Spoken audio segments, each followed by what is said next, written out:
क्या हुआ, उदास क्यों हो आज फिर? कुछ भी तो नहीं हुआ। अच्छा, तो जनाब को उदास रहने की आदत हो गई है ना?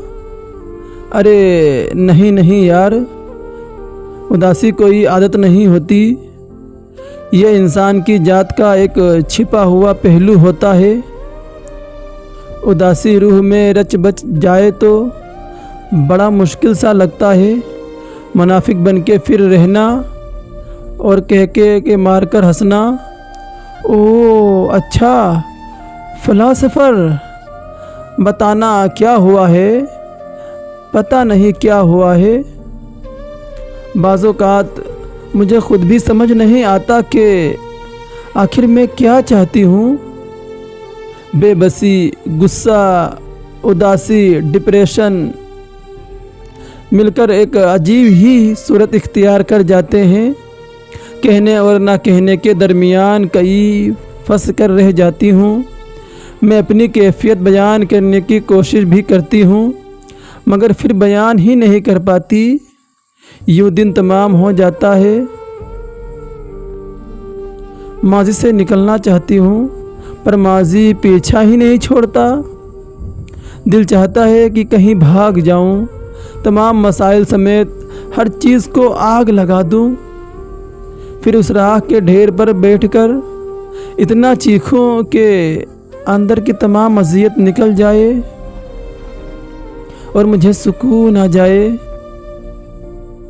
पर मुझे मालूम है सुकून मुझे फिर भी नहीं आए ना। मेरा माजी मेरा पीछा वहाँ भी नहीं छोड़ेगा मुझे। माजी? क्या मतलब? क्या माजी? अब क्या हुआ है? हाँ, ऐसी बातें क्यों कर रही हो यार? आज मुद्दतों बाद उसे मेरी याद आई, शायद इसलिए आई होगी। कोई छोड़ गया होगा, तन्हा होगा, उसके पास में ऑप्शन होना। उसका ख्याल है कि मैं फिर लौट आऊँगी उसकी ज़िंदगी में, उसके धुतकारने के बाद भी, क्योंकि उस जैसे इंसान एक के होते हुए एक और ऑप्शन रखते हैं ना। बहाना मिला तो यहाँ से आज उसका मैसेज आया था यार, मुद्दतों बाद आया था उसका मैसेज और उसने अपनी तस्वीर भेजी, वैसे बिल्कुल वैसी कांटोनुमा कि मुझे देखकर आज फिर हंसेगी वो। पर अचानक जब न मेरी नज़र पड़ी तो दिल जैसे धड़कना बंद हो गया। उस वक्त एक अजीब सी नफ़रत पैदा हुई मुझे। बस हाथ चले और तस्वीर डिलीट हो गई। मैंने खुद ही डिलीट कर दी, जैसे पता ही नहीं कोई वहशतनुमा चीज़ आँखों के सामने आ गई हो। पता है, इससे कुछ दिन पहले भी उसका मैसेज आया था, कह रहा था कि नफ़रत करती हो ना मुझसे, इस कदर करना कि मैं दुनिया से जाऊं तो तेरी ज़ुबान पर लफ्ज़े शुक्र हो। मैंने जब मैसेज पढ़े तो दिल मेरा बिल्कुल भी दुखी नहीं हुआ। दिल किया उसे चीख कर कहूँ कि मैं सिर्फ शुक्र नहीं बल्कि शुक्राने की नवाफिल अदा करूँगी कि दुनिया में घटिया इंसानों में से एक और इंसान तो कम हुआ कम से कम। मेरा दिल करता है कि एक दफ़ा मेरे सामने हो और उससे हर उस लड़की का बदला लूँ जिसका उसने दिल दुखाया है, और कहूँ कि तेरी औकात यही है, दिल में रहने की नहीं है। पता नहीं कि कौन होते हैं वो लोग जो कहते हैं मोहब्बत करो तो वो एक ना एक दिन आपसे ही मोहब्बत करने लग जाएगा। पर यार मानो, सिर्फ मोहब्बत काफ़ी नहीं होती यार। मोहब्बत पहाड़ों को हिला सकती है लेकिन यूँ उस इंसान को आपका नहीं कर सकती जिससे आप मोहब्बत करते हैं। कभी नहीं कर सकती, कभी नहीं।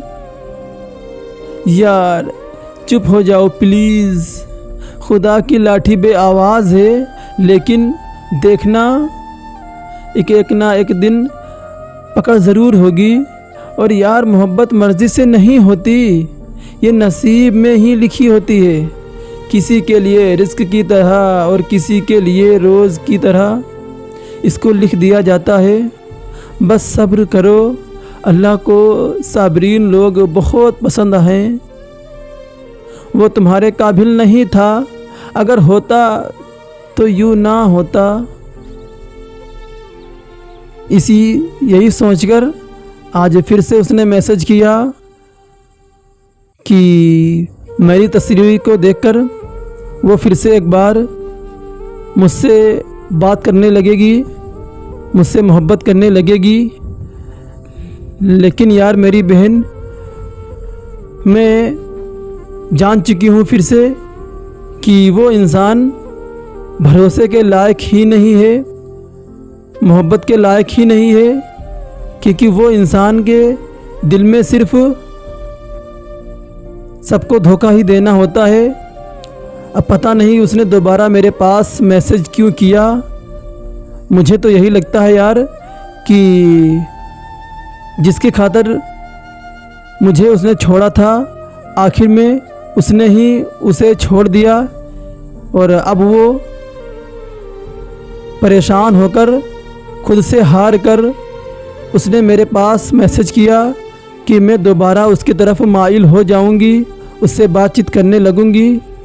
लेकिन बस अब जो होना था हो गया।